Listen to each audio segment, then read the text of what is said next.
Hello dear G aspirants, welcome back to Edupod. So പലർക്കുള്ള ഡൗട്ടാണ്, ആരായിരിക്കണം ഒരു ജെഇ ആസ്പിരൻറ്റ്, ആരൊക്കെയാണ് ഈ ജെഇക്ക് വേണ്ടി ആസ്പയർ ചെയ്യേണ്ടത് എന്നുള്ളത്. സോ ഇന്ന് ഞാൻ അതാണ് ഡിസ്കസ് ചെയ്യാൻ പോകുന്നത്. സോ ഫസ്റ്റ് ഓഫ് ഓൾ, ഒരു പ്രോബ്ലം സോൾവർ. ആക്ച്വലി ഈ ഒരു സാധനം പലർക്കും പല രീതിക്കാട്ടോ. അതായത് ഈ പ്രോബ്ലം സോൾവർ എന്ന് പറഞ്ഞാൽ ആക്ച്വലി അതുകൊണ്ട് ഉദ്ദേശിക്കുന്നത് നമുക്ക് ഐൻസ്റ്റീൻ ഇക്വേഷനും അല്ലെങ്കിൽ സ്റ്റോണിഞ്ചർ വേവ് ഇക്വേഷനും ഒക്കെ സോൾവ് ചെയ്യാൻ പറ്റണം എന്നുള്ളതല്ല. നമുക്കിപ്പോൾ ഒരു 2x + 5x = 8 എന്ന് പറഞ്ഞാൽ x = 1 ആണ് എന്ന് പറയുമ്പോൾ അത് ചെയ്താൽ നമുക്ക് കിട്ടുന്ന ഒരു ഡോപ്പമിൻ ഉണ്ടല്ലോ, ഇനിയും അതുപോലത്തെ ക്വസ്റ്റ്യൻസ് ചെയ്യണം.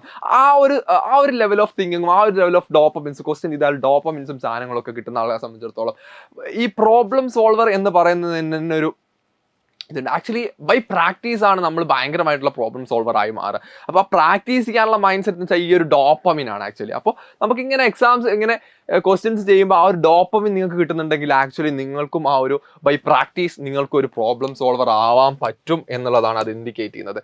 പിന്നെ വരികയാണെങ്കിൽ try to understand, not to mug up.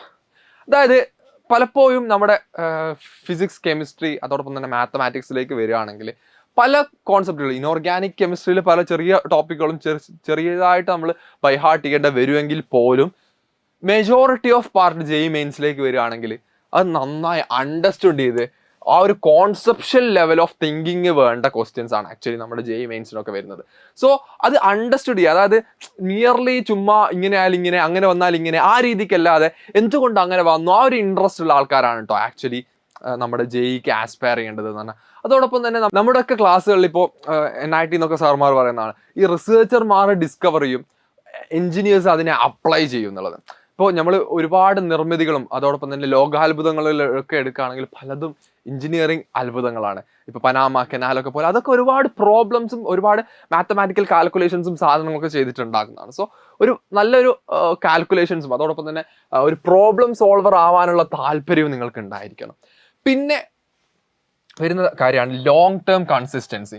നിങ്ങളിപ്പോൾ ഒരു +1 +2 ഓൺ ഗോയിങ് സ്റ്റുഡൻ്റ് ആണെങ്കിൽ അത്യാവശ്യം ഒരുപാട് 2 വർഷം നന്നായിട്ട് വർക്ക് ചെയ്താൽ മാത്രമേ നിങ്ങൾക്ക് അടിപൊളി കോളേജുകൾ, ഏറ്റവും പ്രീമിയം കോളേജുകളിലേക്ക് നിങ്ങൾക്ക് എത്തിച്ചേരാൻ പറ്റൂ. സോ ആ ഒരു ലോങ് ടേം ആയിട്ടുള്ള കൺസിസ്റ്റൻസി, അല്ലെങ്കിൽ ഇപ്പോൾ റിപ്പീറ്ററുടെ കേസിലേക്ക് വരികയാണെങ്കിൽ to the day 1 to the final day വരെ ഒരേ രീതിക്ക് വർക്ക് ചെയ്യേണ്ടി വരും. പിന്നെ നാലാമത്തെ ആൻഡ് ഇമ്പോർട്ടൻ്റ് ആയിട്ടുള്ള സാധനമാണ് ഓക്കെ വിത്ത് സാക്രിഫൈസിങ് ഡിസ്ട്രാക്ഷൻസ്. ഇപ്പോൾ നമുക്കറിയാം ഒരുപാട് ഡിസ്ട്രാക്ഷനുകളുള്ളിലാണ് നമ്മൾ കടന്നു പോകുന്നത്. അതായത് റീൽസും ഷോർട്സും അങ്ങനെയൊക്കെ ആയിട്ട് ഒരുപാട് സാധനങ്ങൾ. അപ്പോൾ അതിലൂടെയൊക്കെ നമുക്ക് എന്തുണ്ടാവണം, അതൊക്കെ സാക്രിഫൈസ് ചെയ്യാനുള്ള ഒരു മൈൻഡ് സെറ്റും കൂടെ ആക്ച്വലി വേണം. സോ ഇത്രയും ക്വാളിറ്റീസ് ആണ് ആക്ച്വലി എന്ത് ചെയ്യേണ്ടത്. Who need to be a JE aspirant എന്ന് ചോദിക്കുന്നതിന് ഇത്രയും സാധനങ്ങളാട്ടോ ഞാൻ നിങ്ങൾക്ക് പറഞ്ഞു തരാൻ പോകുന്നത്. സോ അടുത്ത വീഡിയോ ആയിട്ട് കാണുന്നവരേക്കും ബൈ ബൈ.